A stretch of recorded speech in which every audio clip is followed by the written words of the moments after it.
tout le temps dans les locaux de BFM TG, frère. Tout le temps dans les locaux de BFM. C'est chaud les contours d'Oflin. Ah ouais? Pardon. Merci Kel pour le sub. C'est chaud les contours en vrai de vrai. Après plusieurs jours de pression mise sur Sébastien Lecornu, puisque l'annonce... Ah oui, c'est le maire de BFM TV, frère. En toute fin d'après-midi, soumise à une liste de conditions. Est-ce que c'est une bonne nouvelle pour vous que les Républicains fassent encore partie de ce gouvernement? Ni bonne ni mauvaise. Attends, on va écouter le maire plus tard. Parle ou pas? Qui parle? Je l'ai vu, il a ouvert la bouche. Ouais, c'est là. Considérez vous aussi que c'est une erreur? Non, moi je pense que comme ça ne change pas par rapport au précédent gouvernement, j'ai une belle peau. C'est la même chose. Il était dans le précédent gouvernement. J'ai une belle peau. Il a toutes les raisons de rester là. Est-ce que ça ne va pas à un moment donné entacher l'image qu'il a et qu'il est, c'est-à-dire de quelqu'un qui a envie de rompre avec un certain nombre de choses quand tu es dans un gouvernement trop longtemps? C'est sa question. Le problème, c'est que quand c'est son opposant perpétuel à l'intérieur des Républicains qui dit c'est pas bien, vous savez plus si c'est parce qu'il est son opposant ou parce qu'il a envie, parce qu'il a le souci de la France. Je vous interromps un instant, pardon, je sais que c'est un peu complexe ce soir. Marie Chantrel, les dernières informations sur la composition de ce gouvernement qui est en train de se constituer sous vos yeux, parce que moi j'ai pas accès à votre écran de téléphone. Absolument, et en écho... Ils vous préviennent chaque fois. Non, mais nous avons des antennes très aiguisées, Robert Ménard, vous savez. Pas les Comme principaux il gratte concernés, l'amitié. mais on a des antennes et on est un peu partout. On a un superbe service politique sur BFM. Non, en écho aussi à ce que vous disiez, d'une même architecture aussi, on va ce soir dans ce sens-là. Je le disais, Bruno Retailleau reconduit au ministère de l'Intérieur. Annie Genevard aussi, figure des Républicains, est reconduite au ministère de l'Agriculture. Catherine Vautrin également reconduite au ministère du Travail. Gérald Darmanin, garde des Sceaux. Non mais il faut niquer les plans, je suis désolé. Bruno Retailleau a quitté Matignon après s'être entretenu 1h40 avec le Premier ministre Lecornu. Faut les saboter, frère. Tu censures, tout le monde dégage. 1h40, t'as perdu ton temps pour rien. Ce serait trop bien, s'il vous plaît, ce serait trop bien. Le problème, c'est qu'il faut compter sur le RN pour renverser la table en quelque sorte. Mais bon, qu'est-ce que vous voulez que je vous dise, hein? On va écouter la suite. On est dans une boucle spatio-temporelle, on s'en sort pas. On n'en peut plus, frère. Il va peut-être tomber la semaine prochaine, sauter la semaine prochaine. Comment on se fout de notre gueule, mais bien sûr. Moi, j'ai lu, comment ça s'appelle, la feuille de route de ce matin. Le Premier ministre envoyé à sa majorité. À ce degré de généralité, on est tous d'accord. Il n'y a personne. Le problème, c'est il faut faire des économies, mais il ne te dit pas lesquelles. On te dit sur l'immigration, par exemple, sur l'immigration clandestine, très bien, on va y aller. Sur l'immigration légale, ils disent il y a les visas. Attendez. Remettre une politique de visa, est-ce qu'on a compris entre les lignes? Pardon, j'essaye. Tout le monde ne lit pas les déclarations du Premier ministre adressées à sa majorité, Robert Ménard. Il dit qu'il faut remettre une politique lisible des visas et possiblement reconfier cette politique intégralement au ministère de l'Intérieur. C'est se foutre du monde. Pourquoi? Qui a donné 1000 visas de plus à des étudiants algériens, alors même que les types nous disent il faut quand même, par rapport à Boualem Sansal, imposer quelque chose. Mais c'est se foutre. Alors les gars, juste pour indiquer le contexte, le ministère algérien a donné des informations, ils ont communiqué le nombre de visas algériens qui ont été délivrés, enfin les visas français qui ont été délivrés à des étudiants algériens, et du coup ils ont fait une communication autour de ça, et tout l'extrême droite s'est empressé d'attraper la veste de Retailleau en mode regardez, ce rapport de force avec l'Algérie a échoué parce qu'au final, il y a encore plus de visas étudiants délivrés, etc. Frère, c'est fatigant. Boualem Sansal, l'Algérie, on se fout de notre gueule parce qu'il y a encore plus de visas, etc. On s'en bat les couilles, frère. Laissez les étudiants vouloir étudier, gros. Je sais pas. Entre du monde. Depuis 5 ans, les visas écoutez, étudiants. Pour l'Algérie, ils ont augmenté de 18%. Vous imaginez le ricanement à Alger? Ah ouais, ils peuvent toujours nous expliquer qu'ils veulent libérer Boualem Sansal et qu'on va voir ce qu'on va voir. On leur a donné 1000 visas de plus. La réponse, j'ai compris, c'est de dire ah, c'est pas le ministère de l'Intérieur, et c'est vrai que c'est pas Bruno Retailleau. D'où ce bras de fer, hein, pardonnez-moi. En vrai, si Macron communique pas trop sur Boualem Sansal, c'est que ce mec-là est vraiment mystérieux, les mecs. Je ne sais pas ce qu'il a fait. Si c'est un espion, s'il a fait une dinguerie à Algérie, enfin à Alger, pardon, la capitale est au pays à l'Algérie, mais pour que Macron parle pas trop de Boualem Sansal, c'est qu'il est bizarre. bizarre.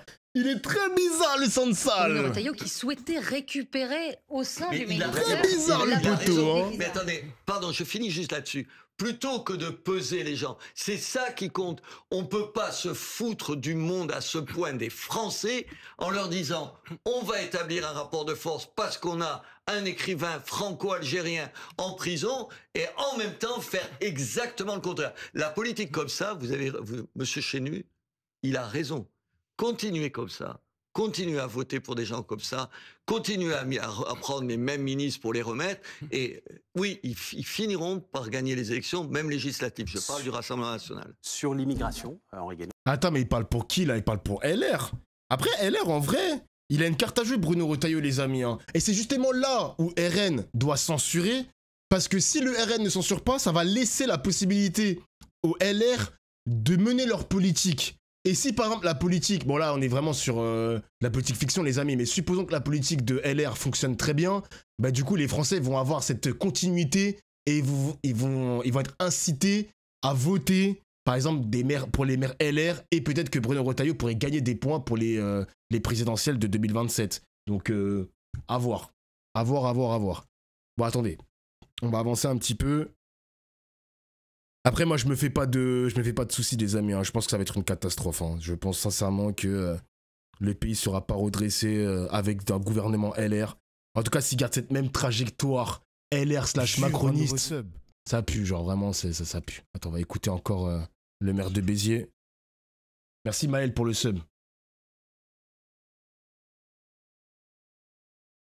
Donc là, tu peux dire ce que tu veux sur Henri Guénaud, mais dans son côté insupportable, il est fidèle à son ami Sarkozy dans le pire.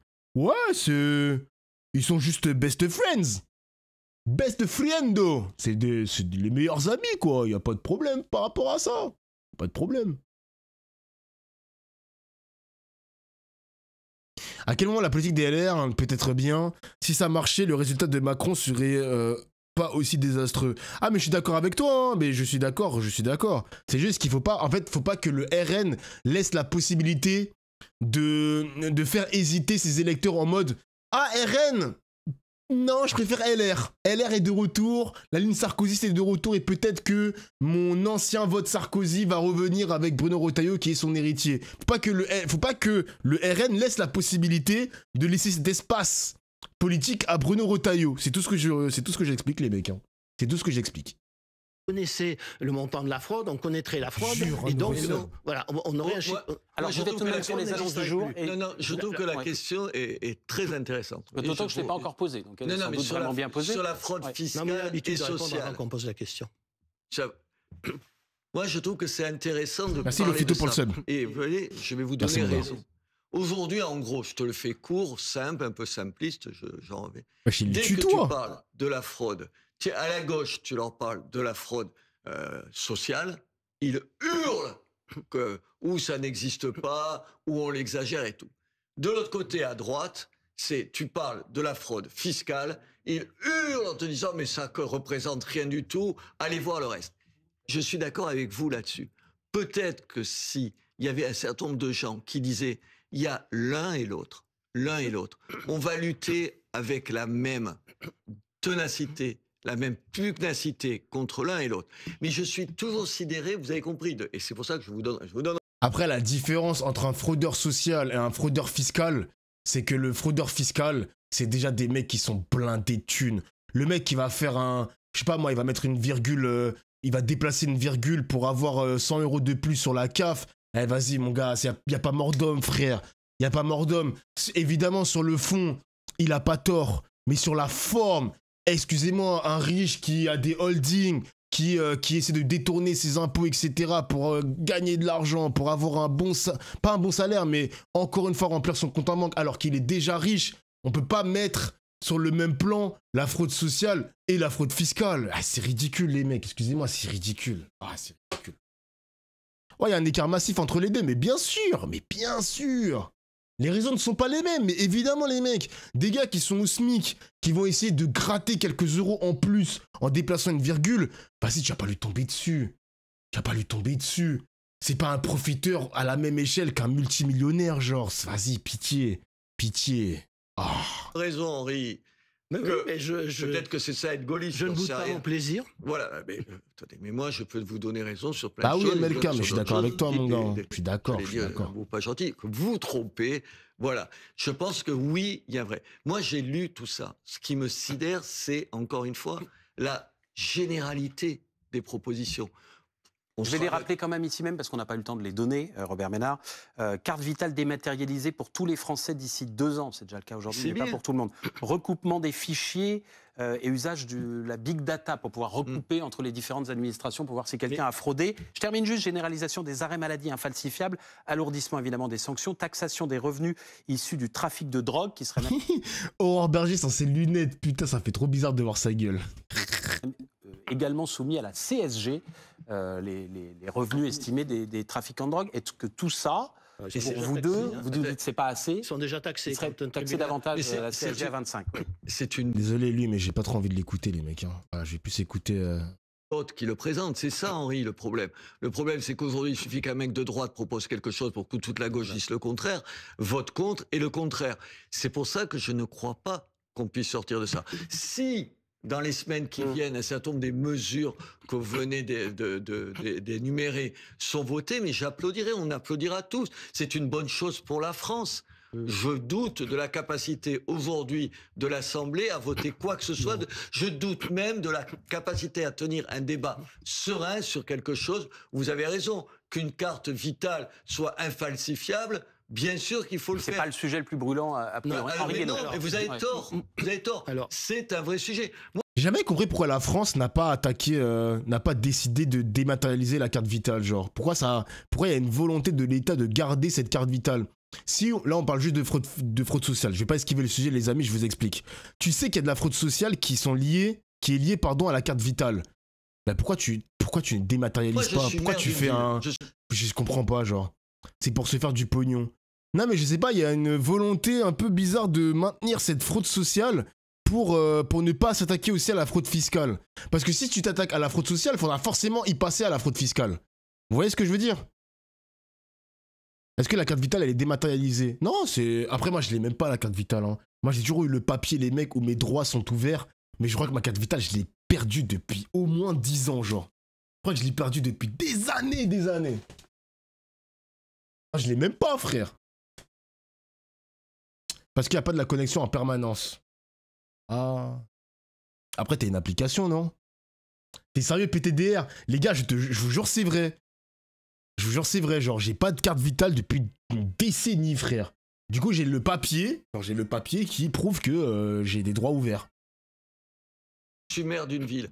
Je n'en peux plus d'un certain nombre d'arrêts de travail dont je sais quand c'est 15 fois là pour 15 personnes, un mec qui habite à 200 bornes de chez moi, qui fait le même arrêt de travail, un médecin, parce qu'il faut bien qu'il y ait un médecin pour les signer. Je veux bien que les toubibs on puisse jamais... C'est vrai que la fraude sociale, les amis, il y a une grosse partie de la fraude sociale ils ont épinglé des médecins par rapport à ça, à la délivrance de arrêt maladie encore. Et du coup, ils veulent s'attaquer aussi à ce problème. Rien dire sur leur dos, mais il fait un arrêt de travail, c'est un médecin qui le signe. Bien sûr que c'est important. Ça, c'est un vrai débat. S'ils le font, tant mieux. Henri Guénaud. Alors, d'abord, la plupart des mesures nécessaires pour lutter contre la fraude ne sont pas des mesures d'ordre législatif, donc le gouvernement peut le faire. Mais simplement, c'est pas une politique. Tout gouvernement, à n'importe quel moment, dans n'importe quelle situation des finances publiques, doit lutter contre la fraude par tous les moyens, sans aller jusqu'à mettre en danger la liberté de tout le monde. Il y a aussi des limites à se mettre. Mais voilà, c'est comme la bonne gestion. C'est pas une politique. C'est dire, je vais lutter contre la fraude. Voilà, ben oui, ça c'est votre devoir. Je veux dire, mais ça ne peut pas être le pendant d'une taxation des plus riches en disant regardez, je mets de la justice fiscale partout. Non. La fraude, il faut lutter contre la fraude, comme on lutte contre le crime ou contre la drogue. On ne touche pas aux riches, non. Et le gouvernement a beaucoup de moyens à sa disposition sans avoir à recourir à l'Assemblée pour lutter contre la fraude. Voilà, maintenant, c'est trop facile de dire il y a 100 milliards de déficit, 100 milliards de fraude. Donc vous voyez, il suffirait qu'il n'y ait plus de fraude, il n'y a plus de déficit. Il faut séparer ces deux problèmes. Donc cet engagement, il n'a pas beaucoup de sens. Le chiffrage n'a pas beaucoup de sens non plus. Donc il faut lutter contre la fraude. Voilà, par tous les moyens, le plus possible, le plus efficacement possible. Et d'ailleurs, la France a fait beaucoup de progrès sur ce sujet, à tel point que beaucoup de pays étrangers, même développés, viennent essayer de tirer des leçons de l'expérience française. Voilà. Mais il en reste toujours, il y en a beaucoup, et il faut continuer à lutter. Henri Guénaud, vous avez raison, mais Marc Fauvel, moi je suis d'accord avec ce que vous venez de dire, ou la question que vous alliez poser, il faut que je fasse attention à ce que vous dites. 13 milliards d'euros par an d'OFLA, la fraude sociale dans un pays normal, ça devrait alerter. Qu'est-ce qui devrait alerter? T'estimes que le montant, il est énorme, c'est ça? J'ai pas compris. Pourquoi tu dis que ça devrait alerter alors que la fraude fiscale a été chiffrée à 100 milliards d'euros? J'ai pas capté, genre. On s'attaque toujours aux petits. Bah oui, le montant, il est gigantesque, mais frérot, mais pourquoi on s'attaque toujours aux petits? Pourquoi c'est toujours les mêmes classes qui payent, qui trinquent? C'est ça qui me rend dingue, en fait. Non, mais la fraude fiscale aussi. Non, mais ta phrase, elle est bizarre parce que tu me dis 13 milliards d'euros par an dans un pays normal, ça devrait alerter. Mais là, tu commences par la fraude sociale. Mais la fraude fiscale, c'est encore pire. Imagine les Américains. Rendez-vous compte qu'aux États-Unis, même les mecs qui s'expatent ailleurs qu'aux États-Unis payent quand même des impôts. La fraude fiscale est peut-être présente encore aux États-Unis, mais je pense que les gens, ils font quand même attention. Elle est peut-être moins chiffrée qu'en France. En tout cas, à l'échelle, au nombre d'habitants, etc. En France, on a un véritable problème pour endiguer ce phénomène. On a un problème, genre. Mais je parle de la sécu parce que c'est le débat. Non, il parle aussi de fraude fiscale. Genre vraiment, il parle de ça, mon gars. J'ai l'impression que t'as voulu retenir ce que t'as voulu retenir. Mais dans l'embarras. Attention, mec. Que si attention, mec. Que les gens aient l'impression que les décisions les concernent, par exemple ceux qui ont le moins d'argent, ceux qui sont le plus en difficulté, et que si tu essayes de lutter contre les arrêts de travail... Attends, surtout que la fraude sociale, c'est des organisations qui font des fausses déclarations, pas tant des profiteurs. Mais oui, parce que moi, je me dis, les amis, moi, je me dis que si, par exemple, il y a un arrêt de travail, le mec, il en a marre de ses conditions de travail, il en a marre de voir ses collègues, ou il en a marre de voir la gueule de son patron, mais c'est à l'instant T. Il fait un arrêt maladie, il se repose et il repart de bon pied. Genre, mec, à quel moment tu vas lui casser les couilles parce qu'il a fait une fausse déclaration? Ah, ça va, les gars. Ah, ça va. Il n'y a pas une volonté de nuire à l'État français parce que tu as fait une petite déclaration, une fausse déclaration, parce que tu veux te régénérer. C'est aussi un état mental. L'état mental, le mec, il est peut-être brisé, en fait. Genre, c'est pas possible. Vaut mieux ça qu'un vrai burn-out. Mais oui, c'est ça. Vaut mieux ça qu'un mec qui va se suicider peut-être parce que on lui a pas donné le repos qu'il espérait avoir. Ah, ça va, les mecs. Ça va, pitié. Laissez-le respirer un peu. Vaut mieux ça qu'une longue dépression. Mais bien sûr, merci à Kimbo pour le sub. Oh là là là là, il me parle de fraude sociale. Pitié, frère. Pitié, gamberge, mon gars. Gamberge, frère. Un dû et tout ça, ça devrait être fait, mais c'est pas fait. Alors, quand il s'agit de fraude, oui. Non, mais s'il s'agit de mettre des jours de carence, là vraiment. Non, attendez, pourquoi les jours de carence? Je vois pas pourquoi dans le public les jours de carence, ce serait pas la même chose que dans le privé. Ça, c'est un autre débat. Quoi? Oui. Mais c'est pareil, dans le privé aujourd'hui, les trois quarts des jours de carence sont pris en charge par pour les trois quarts des gens. Les jours de carence sont pris en charge par l'entreprise. C'est pas la question. Si, c'est la question. Non, la question que le privé et le public soient traités de la même façon, je pense que c'est une vraie question. Mais il est traité non, mais de la moi, même je suis façon. d'accord avec vous. Je pense, par exemple, contre la droite... Une méconnaissance totale du sujet. C'est vrai, méconnaissance. Je suis juste maire, je me le paye tous les jours, la question, et c'est vous qui avez raison. Il faut arrêter, Henri, là-dessus. En un mot, non, là-dessus... Ouais, ça s'embrouille pourquoi, oui, là oh. Aujourd'hui, tu peux pas demander aux gens, en gros, de se serrer un peu la ceinture, parce que tout ça, ça finira par ça, si tu demandes pas en même temps... T'en as, ils se mettent en arrêt et partent te faire des chantiers au noir. Mais même ça me choque pas, mon gars.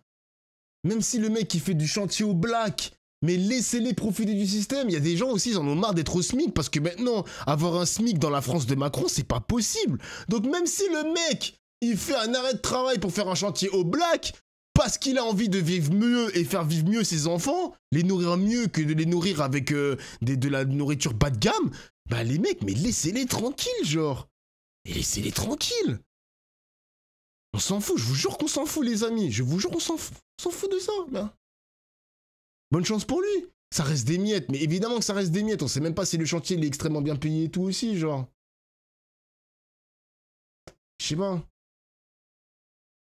en même temps à un certain nombre de gens qui gagnent beaucoup d'argent de faire un effort. Moi, ça ne me choque pas. Ah, je suis d'accord avec toi. Ah, ça, c'est la meilleure phrase de la soirée. La détestation des prolétaires par les prolétaires, ça me termine. La bourgeoisie dominera toujours avec des mentalités comme ça. Mais évidemment, gros, évidemment, le milliardaire, il est en train de rire derrière son écran, en train de voir le smicard embrayer l'autre smicard. T'as pas honte d'être en arrêt maladie alors que moi je trinque à 35 heures. Mais le fils de pute, le mec qui est en arrêt maladie, c'est parce qu'il a besoin de se reposer, mon frère. Il a besoin de se reposer. Vous comprenez pas qu'il faut attaquer la bourgeoisie. Pas se tirer entre nous, genre. Exactement, que Frigg, il a raison. Je serais milliardaire, j'avoue, je serais MDR, mais moi, je serais mort de rire. Je serais mort de rire. Ha, ha, ha, avec mon gros ventre et mon gros homard. Ha, ha, ha. Vous continuez à vous taper dessus, les prolétaires, pendant que moi, je vous baise. Je vous baise. Évidemment qu'il va continuer à rire comme ça. Pas, contrairement à ce que les cris d'orfraie de toute la droite, qu'un certain nombre de gens qui gagnent beaucoup d'argent payent un peu plus d'impôts en ce moment. Ça ne me choque pas. Il est 19h30, BFM en édition spéciale après 26 jours passés à Matignon. Sébastien. Tu vois, c'est d'autres personnes qui ont été convoquées à un défilé ou pas, où il n'y a que monsieur... Bon, oh, bingo. Éric Coquerel. On va écouter Éric Coquerel. Du côté des Insoumis, il y a assez peu de doutes sur le vote des Insoumis la semaine prochaine.